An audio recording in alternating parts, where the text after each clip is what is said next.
warahmatullahi wabarakatuh. Perkenalkan, nama saya Julendi, asal perusahaan dari PT Sangnaga Khatulistiwa Yasa, dengan nomor peserta 40 pada pelatihan mekanis penguji kayu bulat angkatan kedua tahun 2022.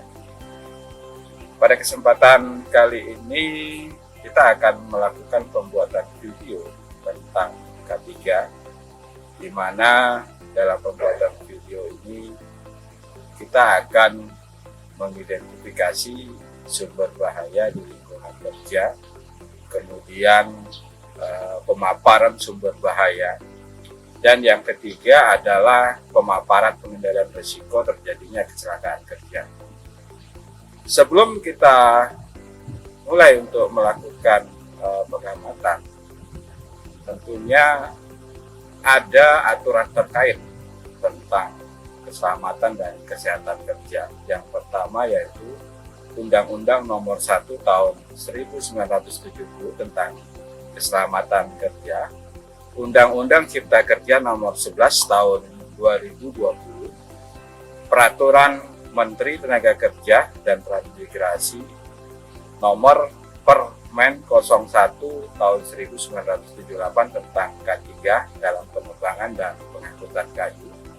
Dan yang terakhir yaitu Peraturan Menteri Ketenagakerjaan Nomor 26 2014 tentang penyelenggaraan penilaian penerapan sistem manajemen keselamatan dan kesehatan kerja. Persiapan dalam melakukan suatu pekerjaan untuk menghindari terjadinya kecelakaan kerja, tentu yang harus kita perhatikan adalah persiapan alat pelindung diri bagi pekerja, di mana alat pelindung diri tersebut terdiri dari helm, kemudian baju safety atau rompi, dan yang ketiga ada sarung tangan, kemudian ada sepatu safety. Sebelum kita menganalisis identifikasi dari bahaya kecelakaan keselamatan dan kesehatan kerja atau yang sering kita sebut K3, ada beberapa hal kategori yang perlu kita lakukan, yaitu yang pertama, kita bisa melihat di belakang kami adalah sebuah ponton yang kita ilustrasikan masih dalam muatan kayu, di mana di sana juga terdapat sebuah kren untuk mengangkat kayu dari ponton tersebut.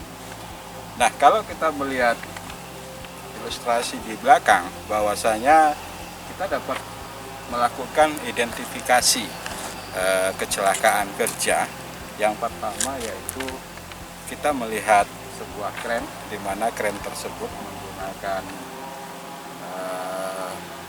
tali sleng, yang tentunya tali sleng tersebut harus sesuai dengan standar ataupun kapasitas daripada kayu yang akan diangkut tersebut.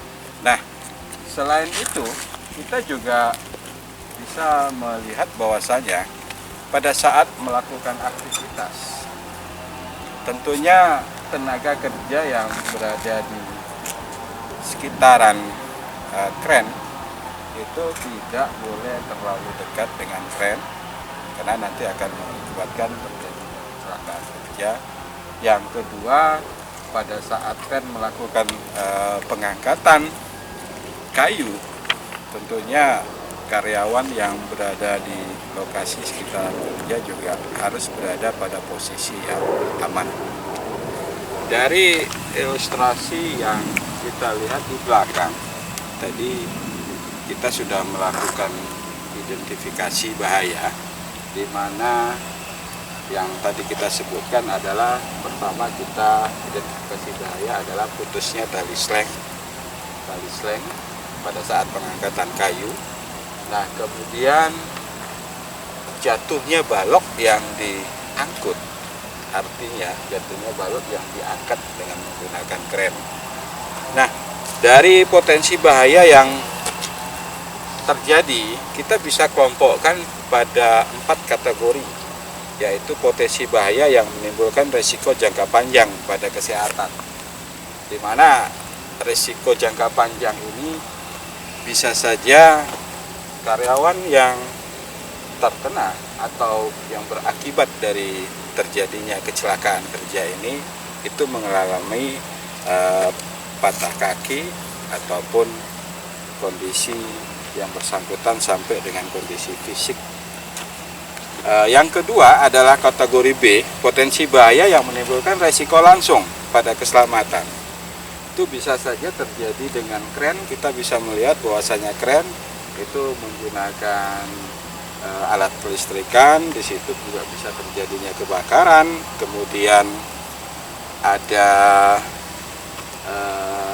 dengan perawatan yang sangat buruk terhadap kren.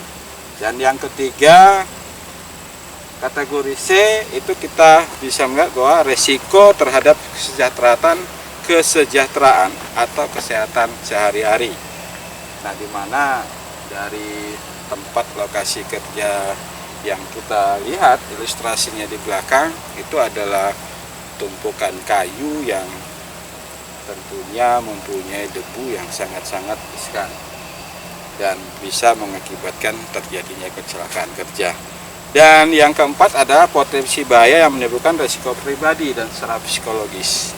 Artinya di sini bisa saja si karyawan yang berakibat terjadinya kecelakaan kerja itu mengalami trauma atau gejolak psikis pada saat terjadi kecelakaan kerja yang mengakibatkan si karyawan tersebut mengalami kecelakaan yang bersifat cacat total.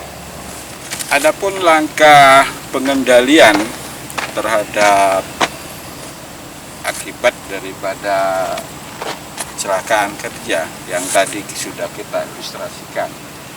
Yang pertama, kita melakukan pengendalian terhadap alat atau kren sebagai alat bantu dalam membongkar kayu yang berasal dari ponton.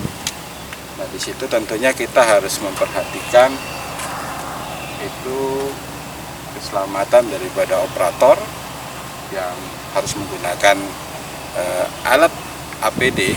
Yang kedua adalah melakukan pengecekan terhadap tali sleng yang berada di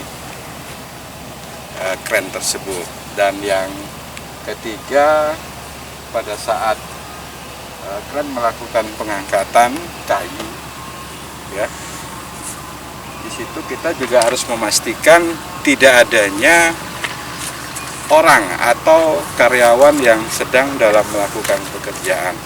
Nah, mungkin dari ilustrasi yang tadi kita sampaikan bahwasanya kita bisa melakukan kesimpulan untuk langkah pengendalian risiko, yaitu yang pengendalian ada APD, kemudian administrasi, perancangan, substitusi, dan eliminasi. Nah, dari sini dengan administrasi kita bisa melakukan pengendalian secara tertulis, kemudian memberi tanda-tanda larangan yang tentunya akan bermanfaat bagi pekerja tersebut. Kemudian perancangan untuk teknis kerja dan yang lain untuk eliminasi, kemungkinan kita juga tidak akan menghilangkan alat kren ini sebagai alat bantu untuk pengangkut.